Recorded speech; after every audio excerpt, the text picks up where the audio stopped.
बिस्मिल्लाहिर्रहमानिर्रहीम अस्सलाम वालेकुम। यस एजुकेशन नेटवर्क की जानिब से मैं मोहम्मद यासीन आप सबका इस वीडियो में इस्तकबाल करता हूँ। आज की वीडियो का जो हमारा टॉपिक है वो रिलेटेड है हमारे स्टूडेंट्स जिनकी सप्लीमेंट्री आई है मैट्रिक लेवल पर या इंटर लेवल पर, यानी एसएससी और एचएससी लेवल पर जिन स्टूडेंट्स की सप्लीमेंट्री आई है, सिंध बोर्ड के स्टूडेंट्स। आज की वीडियो ये उनके लिए बहुत इंफॉर्मेटिव होगी। सबसे पहली बात कि आपके रिज़ल्ट अनाउंस हुए हैं और उसमें कुछ बच्चे जो हैं वो फ़ेल हो गए हैं। तो बेटा सबसे पहली बात तो ये कि आप सब ने अपने आप को इस वक्त बिल्कुल इमोशनली तौर पे अपने आप पर काबू रखना है और जो है अपनी स्टडीज़ के हवाले से बिल्कुल भी लापरवाह या गाफिल नहीं होना। दूसरी बात ये कि बहुत से स्टूडेंट्स के ज़हन में बहुत सी क्यूरीज़ होती हैं इस टाइम कि हमने तो कॉलेज में एडमिशन भी ले लिया है, हमारा 9 पास था, मैट्रिक फ़ेल है, अब आगे का प्रोसीजर्स क्या होंगे, इन प्रोसीजर्स के लिए हमें क्या करना पड़ेगा। इन तमाम बातों के हवाले से आज मैं आपको गाइड करूँगा। अच्छा, सबसे पहली बात ये कि वो स्टूडेंट्स जिनका 9 का पेपर पास था, जिन्होंने 9 बेस पर केप फॉर्म भरे थे और मैट्रिक का रिज़ल्ट उनका फ़ेल अनाउंस हुआ है, तो वो ये कह रहे हैं कि अब हमारे कॉलेज एडमिशन का क्या होगा।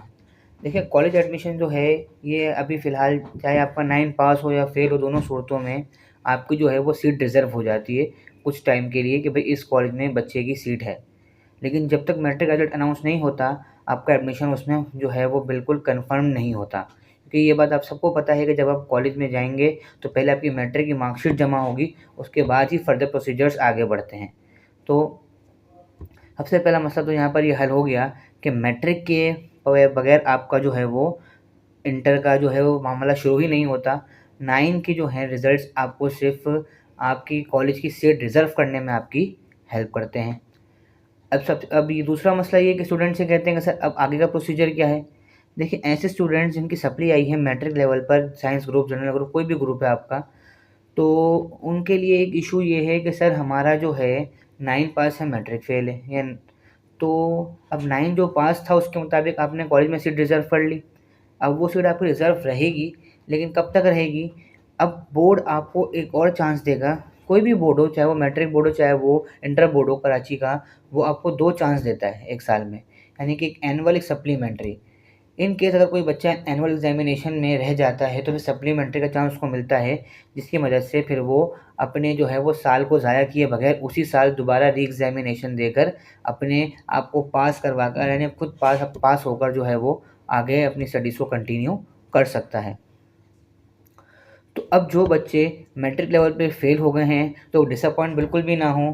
इंशाल्लाह कुछ टाइम में आपकी जो है वो डेट अनाउंस होगी सप्लीमेंट्री एग्ज़ामिनेशन के फ़ॉर्म के हवाले से, तो आप वो फ़ॉर्म भरें और दोबारा री एग्ज़ामिनेशन दें। इंशाल्लाह अल्लाह पाक आप सबको कामयाब करेगा।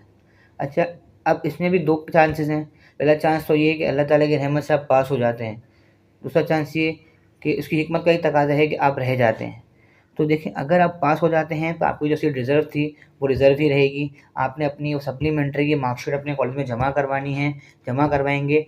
तो जब तक आपका सप्लीमेंट्री रिज़ल्ट आएगा, आपके फर्स्ट ईयर के जो है वो बाकी जो है फॉर्म्स वगैरह जाने की डेट अनाउंस हो चुकी होगी, एनरोलमेंट फॉर्म वगैरह जा रहे होंगे, एनरोलमेंट फॉर्म चलते रहेंगे, यानी जब तक आपका सप्लीमेंट्री का रिज़ल्ट आएगा उसके बाद तक एनरोलमेंट फॉर्म्स जो हैं वो जमा होते रहेंगे। तो उसमें आपको इश्यू कोई भी नहीं होगा, क्योंकि जो गवर्नमेंट कॉलेज वाले हैं उनके लिए तमाम मामलात फ्री हैं, तो उनके लिए तो कोई बहुत आसानी वाला मामला है। वो अपने एनरोलमेंट फॉर्म्स को है ऑनलाइन फिल करेंगे, उसके बाद जो है उसकी कॉपी जमा कराएँगे अपने कॉलेज में, एंड देन फिर वो अपना एग्ज़ामिनेशन फॉर्म भरेंगे और उसी साल वो अपना एग्ज़ामिनेशन दे सकते हैं। अब खुदा ना ख़ास्ता कोई बच्चा फ़ेल हो जाता है मैट्रिक लेवल पर, यानी उसका सप्लीमेंट्री का भी चांस जो है वो ज़ाया हो जाता है, उसमें भी उसकी सप्ली लग जाती है। अब आपके पास दूसरा कोई चांस नहीं है।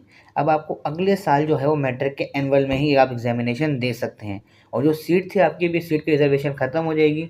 और अगर कोई बच्चा जो दूसरा बच्चा होगा वो अब वो फॉर्म भरेगा के फॉर्म वगैरह, तो आगे जाकर जो है उसको उसमें दाखिला मिल जाएगा। तो जिनकी सप्लीमेंट्री नहीं आई होगी उनके लिए तो आसानी है कि उसी साल अपने एग्ज़ामिनेशन दे सकते हैं, और जिनकी सप्लीमेंट्री आई होगी तो उनको इशू ये होगा कि उनको जो है वो अपना साल ड्रॉप करके अगले साल दोबारा से एग्ज़ामिनेशन अपना मैट्रिक का देना पड़ेगा। उसके बाद इंटर बोर्ड के अपने मामलात हैं कि वो गैप परमिशन लगती है और दूसरे मामलात होते हैं, तो फिर वो जो मामलात हैं वो इंशाल्लाह मैं आपको नेक्स्ट वीडियो में गाइड कर दूँगा। Thanks for watching video, keep supporting me. अल्लाह हाफ़िज़।